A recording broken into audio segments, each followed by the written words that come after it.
राधे राधे दोस्तों, मैं मयूरी आपका अपने चैनल पर स्वागत करती हूँ और आशा करती हूँ कि आप सभी स्वस्थ होंगे, मस्त होंगे और बहुत खुश होंगे।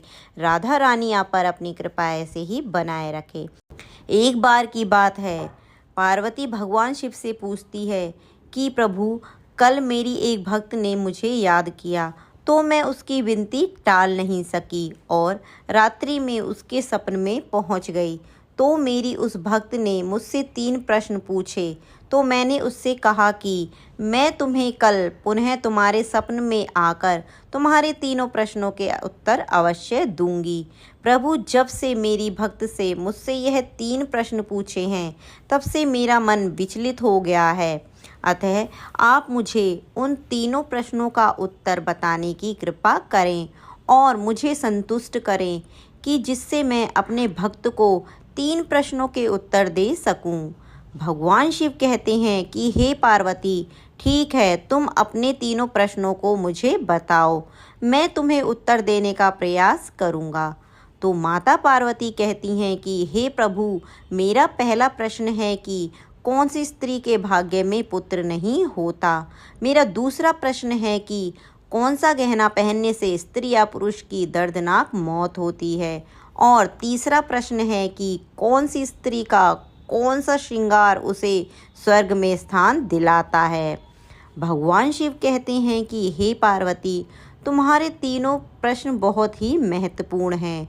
जो भी इन तीनों प्रश्नों के उत्तर को समझकर अपने जीवन में उतार लेता है, उसे जीवन में मृत्यु के बाद भी सब सुख की प्राप्ति होती है। भगवान शिव कहते हैं कि हे पार्वती, अब मैं तुम्हारे तीनों प्रश्नों के उत्तर एक छोटी सी कहानी के माध्यम से कहूँगा, मगर मेरी एक शर्त है कि जब तक मैं इस कहानी को सुनाऊं, तब तक तुम्हें पूरे मन से कहानी सुननी होगी, क्योंकि अधूरी कहानी सुनने से हमेशा अधूरा ज्ञान ही प्राप्त होता है, जो जीवन में कभी काम नहीं आता। तो पार्वती बोली कि ठीक है, मैं आपको वचन देती हूँ कि मैं इस कहानी को पूरे मन से सुनूंगी। भगवान शिव कहते हैं, पार्वती, पहाड़ों की तलहटी में एक छोटा सा गांव था। उस गांव के मुखिया के 2 बेटे थे। बेटों की शादी हो चुकी थी। मुखिया की पत्नी और मुखिया के बड़े बेटे की पत्नी दोनों का स्वभाव दुष्ट प्रवृत्ति का था। इसलिए मुखिया की पत्नी अपने बड़े बेटे की बहू को बहुत प्यार करती थी, मगर छोटे बेटे की पत्नी बहुत अच्छे स्वभाव की थी और वह एक पतिव्रता स्त्री थी। घर का सारा काम अकेले ही करती थी। इतना होने पर भी मुखिया की पत्नी और उसके बड़े बेटे की बहू उस छोटी बहू का हमेशा अपमान करती थीं।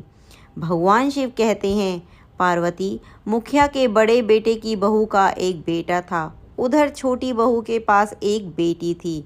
उसके पास कोई बेटा नहीं था।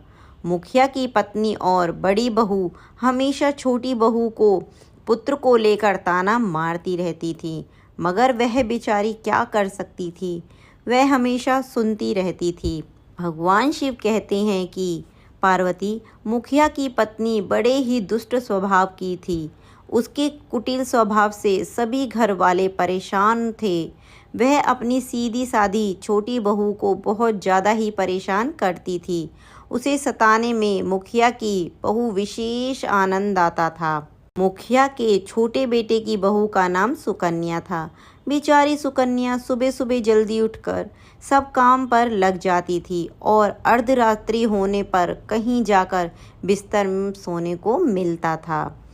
इतना करने पर भी मुखिया की पत्नी की निगाहों में सुकन्या हमेशा खटकती रहती थी। अब एक दिन सुबह सुकन्या घर में झाड़ू पोछा कर रही थी, तो मुखिया की पत्नी वहां आकर बोली, तेरे हाथों में जान नहीं है क्या? जरा जल्दी जल्दी हाथ चला, मैं मंदिर जा रही हूँ। मेरे आने तक खाना तैयार रखना, आते ही खाऊंगी। और सुन, एक भी दाना अन्न का बर्बाद न होने पाए। भगवान शिव कहते हैं, बेचारी सुकन्या चुपचाप सास की बातों को सुनती रहती और उसकी हाँ में हाँ मिलाकर अपनी गर्दन को हिला देती थी। भगवान शिव कहते हैं, पार्वती फिर घर की सफाई करके सुकन्या तुरंत ही खाना बनाने में जुट गई। खाना बनाते समय वह सोच रही थी कि एक पल के लिए भी चैन की सांस नहीं ले पाती, लेकिन हमारी सासू माँ हर काम में कमी निकालती रहती है। उनके ताने देने की आदत पता नहीं कब जाएगी। भगवान शिव कहते हैं कि पार्वती सुकन्या खाना ही बना रही थी, तभी बाहर से दरवाज़ा खटखटाने की आवाज़ आई।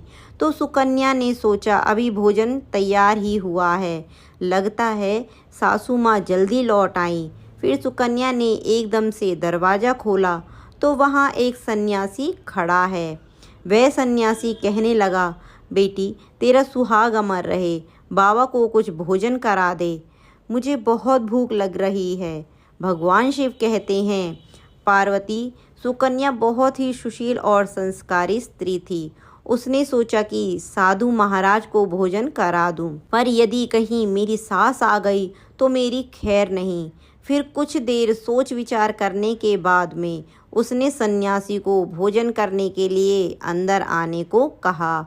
सुकन्या ने मन में सोचा कि सास से कैसा डर, यदि मेरी सास आ भी जाएगी और मुझे कुछ कहेगी तो मैं उनसे कह दूंगी कि मैं अपने हिस्से का भोजन उनको दे रही हूँ।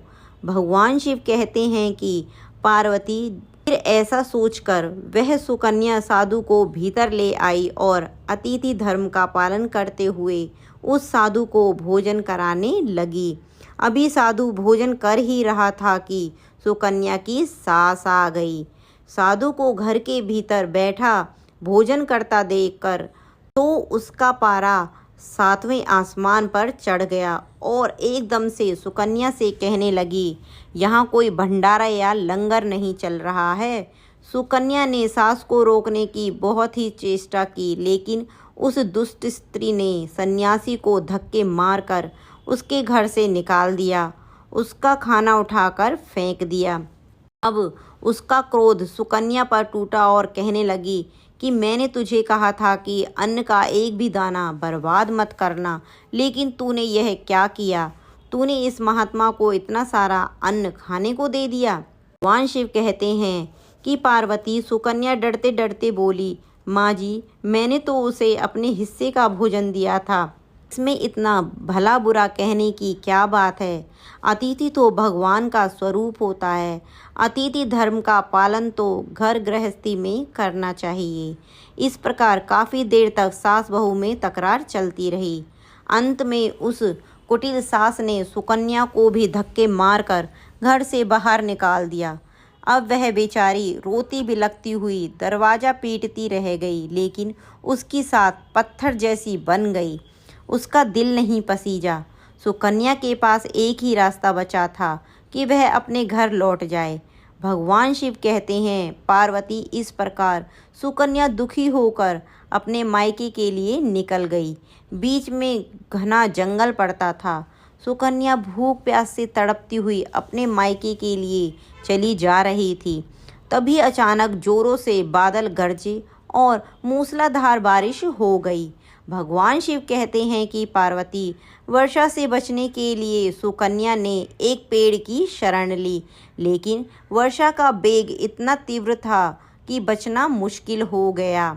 किसी पेड़ की जड़ में एक कोटर बना था। सुकन्या यह सोचकर उसमें घुस गई कि वर्षा रुकने के बाद वह बाहर निकल कर जाएगी और जब तक वर्षा हो रही है वह कोटर के अंदर वर्षा से अपनी सुरक्षा कर सकती है। जब सुकन्या पेड़ के कोटर में घुसी तो उसे कोटर के अंदर एक साधु मिले। वह साधु और कोई नहीं स्वयं भगवान विष्णु थे। फिर विष्णु जी ने कहा, बेटी रोना बंद करो। मुझे मालूम है कि घर वाले तुम्हारा अनादर इसलिए करते हैं क्योंकि वह दुष्ट स्वभाव के हैं, और ताने इसलिए मारते हैं क्योंकि तुम्हारी जेठानी को पुत्र की प्राप्ति हो गई है और तुम्हें पुत्र रत्न की प्राप्ति अभी तक नहीं हुई है। तुम चिंता मत करो, मैं तुम्हें एक पर्ची देता हूँ। इसमें जो उपाय लिखा है उसे पूरी निष्ठा से करना। तुम्हें एक गुणवान पुत्र की प्राप्ति होगी और इस प्रकार विष्णु प्रचि देकर वहाँ से अंतर्ध्यान हो गए। भगवान शिव कहते हैं कि पार्वती उधर जब वर्षा बंद हो गई तो सुकन्या को ढूंढता हुआ उसका पति वहाँ पहुँच गया। फिर वह सुकन्या अपने पति को लेकर के मायके न जाकर इस जंगल में एक कुटिया बनाकर रहने लगी। एक दिन सुकन्या को पुत्र का ख्याल आया और सोचने लगी, यदि मेरे पास भी एक पुत्र होता तो ससुराल में मेरी इज्जत भी होती। और वह सुकन्या ऐसा सोच ही रही थी कि तभी उसे संत की दी हुई वह पर्ची याद आ गई। फिर सुकन्या ने पुत्र प्राप्ति के लिए उस पर्ची को पढ़ा तो उसमें लिखा था कि बेटी, पुत्र प्राप्ति के लिए स्त्री को रात्रि के शयन काल में पुरुष के बाईं तरफ सोना चाहिए। ऐसा करने से कुछ समय बाद में बाईं करवट लेटने से नाक का दायां स्वर और दाहिनी करवट लेने से नाक का बायां स्वर चालू हो जाता है। फिर जब भी पुत्र प्राप्ति की इच्छा हो तो उस स्थिति में मिलने से पहले ये निश्चित कर लेना चाहिए कि पुरुष का दायां स्वर चलने लगे और स्त्री का बायां स्वर चलने लगे। इस समय गर्भ धारण किया जाना चाहिए। ऐसा करने से निश्चित ही पुत्र की प्राप्ति होती है। इसके विपरीत नाक का स्वर चलने से पुत्री की प्राप्ति होती है। पर्चे में आगे लिखा था कि मासिक धर्म शुरू होने के प्रथम 4 दिवसों में मिलन से पुरुष रुग्णता को प्राप्त होता है। 5वीं रात्रि में मिलने से कन्या की प्राप्ति होती है। 6वीं रात्रि में मिलने से पुत्र प्राप्त होता है। 7वीं रात्रि में मिलने से वांध्या पुत्री होती है और 8वीं रात्रि में मिलने से ऐश्वर्यशाली पुत्र होता है। 9वीं रात्रि में मिलने से ऐश्वर्यशाली पुत्री की प्राप्ति होती है। 10वीं रात्रि में मिलने से अति श्रेष्ठ पुत्र प्राप्त होता है। 11वीं रात्रि में मिलने से श्रेष्ठ और गुणवान पुत्र प्राप्त होता है। 12वीं रात्रि में मिलने से चिंतावर्धक कन्या और 13वीं रात्रि में मिलने से सतगुणी और बलवान पुत्र प्राप्त होता है। 14वीं रात्रि में मिलने से लक्ष्मी स्वरूपा पुत्री की प्राप्ति होती है और 16वीं रात्रि में मिलने से सर्वज्ञ पुत्र रत्न की प्राप्ति होती है। भगवान शिव कहते हैं कि पार्वती इस प्रकार उस कन्या ने 16वीं रात्रि को अपने पति से मिलन करके गर्भ धारण किया। अब सुबह को स्नान आदि किया, निर्मित होकर पूजा पाठ करके उस सुकन्या का पति लकड़ी काटने चला गया। तब ऐसा तूफान आया कि सुकन्या की झोंपड़ी तूफान में उड़ गई और भारी वर्षा होने लगी। और फिर वह सुकन्या वर्षा से बचने के लिए एक पेड़ के कोटर में घुस जाती है।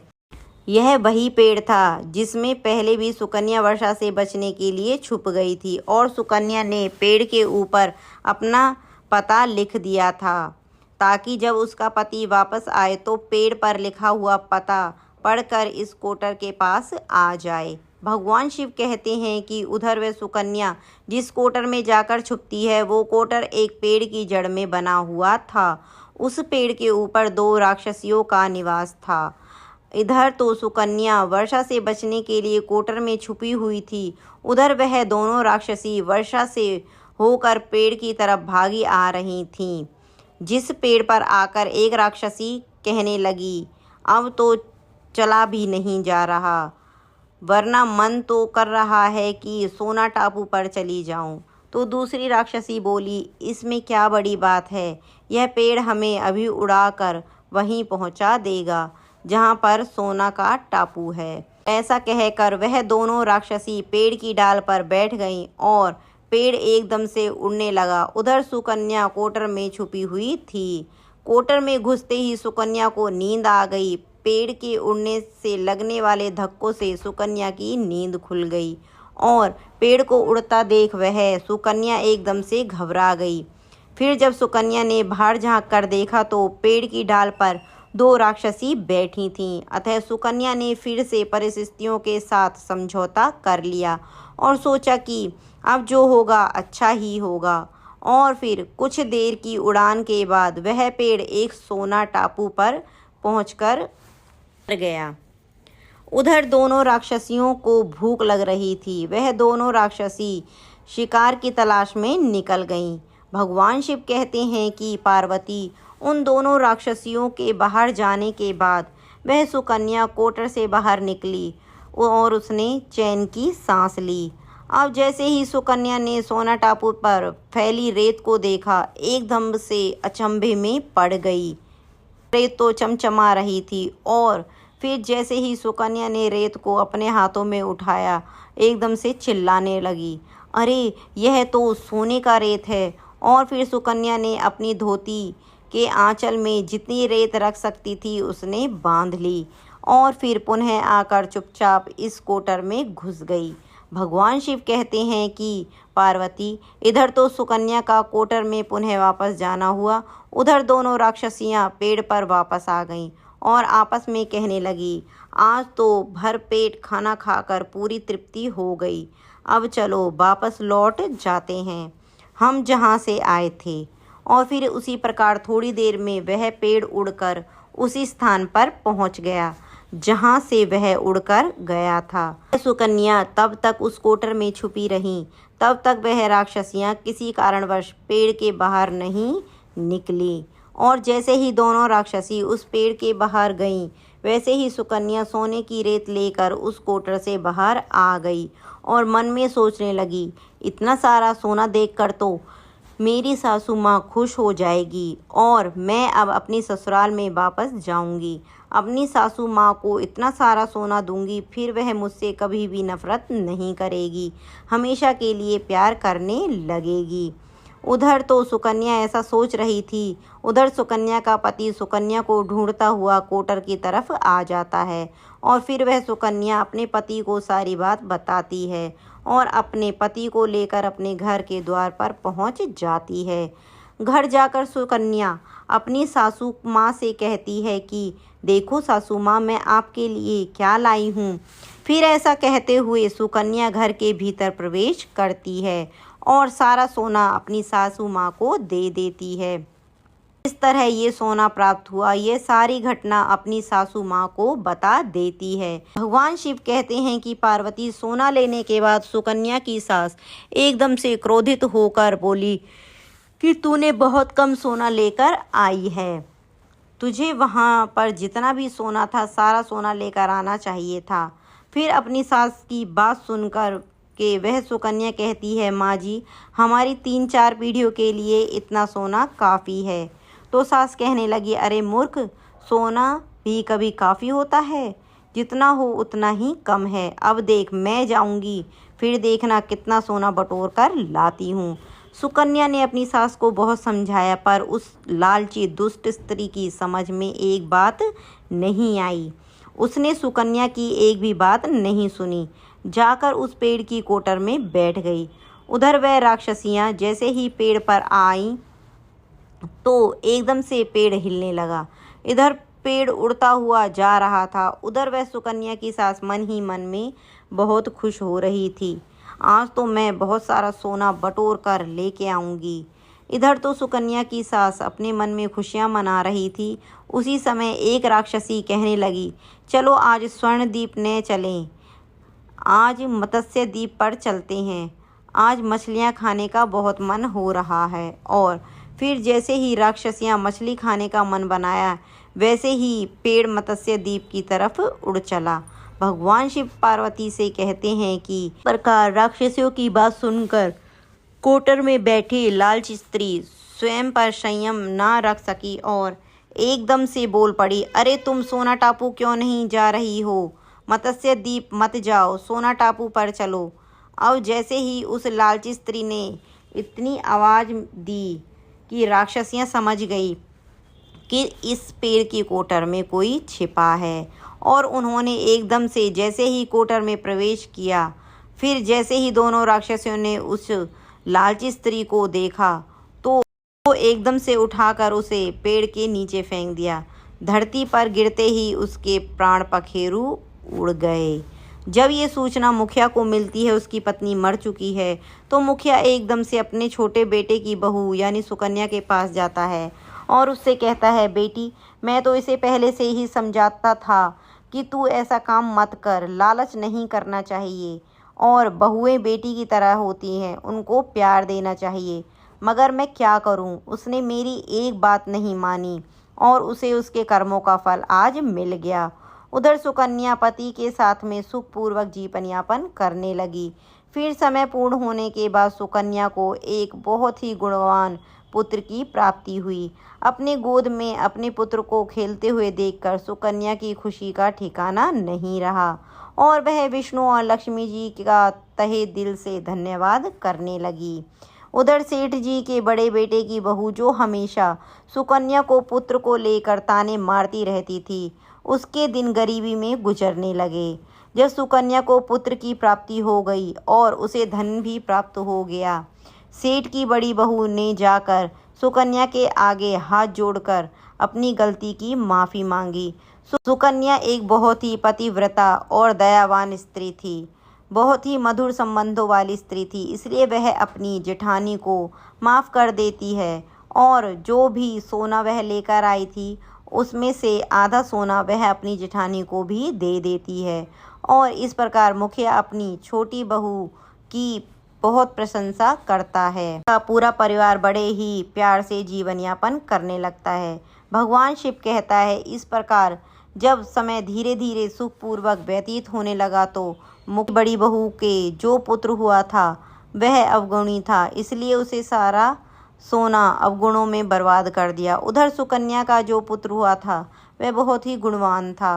वह अपने जीवन में इतना आगे बढ़ा कि उसने अपने माँ बाप का नाम रोशन कर दिया। फिर जब सुकन्या और उसकी जेठानी ने अपना पूरा जीवन जी लिया तो मृत्यु उपरांत सुकन्या को स्वर्ग की प्राप्ति हुई और उसकी जेठानी को नरक में स्थान मिला। भगवान शिव कहते हैं, पार्वती तुम्हारा पहला प्रश्न था कि कौन सी स्त्री के भाग्य में पुत्र नहीं होता, तो समझ लो विष्णु भगवान के द्वारा दिए गए पर्ची के नियम के विपरीत जो कार्य करते हैं उनके भाग्य में पुत्र नहीं होता। इसलिए पुत्र या पुत्री की इच्छा रखने वाले भाई बहन इस कहानी को बार बार ध्यानपूर्वक सुने और इच्छा अनुसार संतान की प्राप्ति करें। अब भगवान शिव कहते हैं कि पार्वती तुम्हारा दूसरा प्रश्न था, कौन सा गहना पहनने से स्त्री या पुरुष की दर्दनाक मौत होती है, तो समझ लो कि वह लालच रूपी गहना है जो मुखिया की पत्नी ने पहना था और खूब सारा सोना लाने की लालच में कोटर में घुस गई और राक्षसियों के द्वारा नीचे फेंक दिए जाने के कारण मुखिया की पत्नी की दर्दनाक मौत हो गई। इसलिए लालच रूपी गहना कभी नहीं पहनना चाहिए। भगवान शिव कहते हैं कि पार्वती अब तुम्हारे तीसरे प्रश्न का उत्तर देता हूँ कि कौन सा श्रृंगार करने से स्त्री को स्वर्ग में मिलता है। चरित्रवान और पतिव्रता स्त्री को स्वर्ग में स्थान मिलता है। जैसे कि मुखिया की छोटी बहू सुकन्या एक पतिव्रता स्त्री थी, उसका चरित्र बहुत ही उज्जवल था, इसलिए मृत्यु उपरांत उसे स्वर्ग में स्थान मिला। दोस्तों, आपको ये कहानी कैसी लगी कमेंट में ज़रूर बताएं। मैं फिर मिलूँगी आपको एक नई कहानी के साथ, और जाने से पहले ओम नमः शिवाय ज़रूर लिखें और ऐसे ही बेहतरीन वीडियो के लिए हमारे पेज को फॉलो करें। धन्यवाद।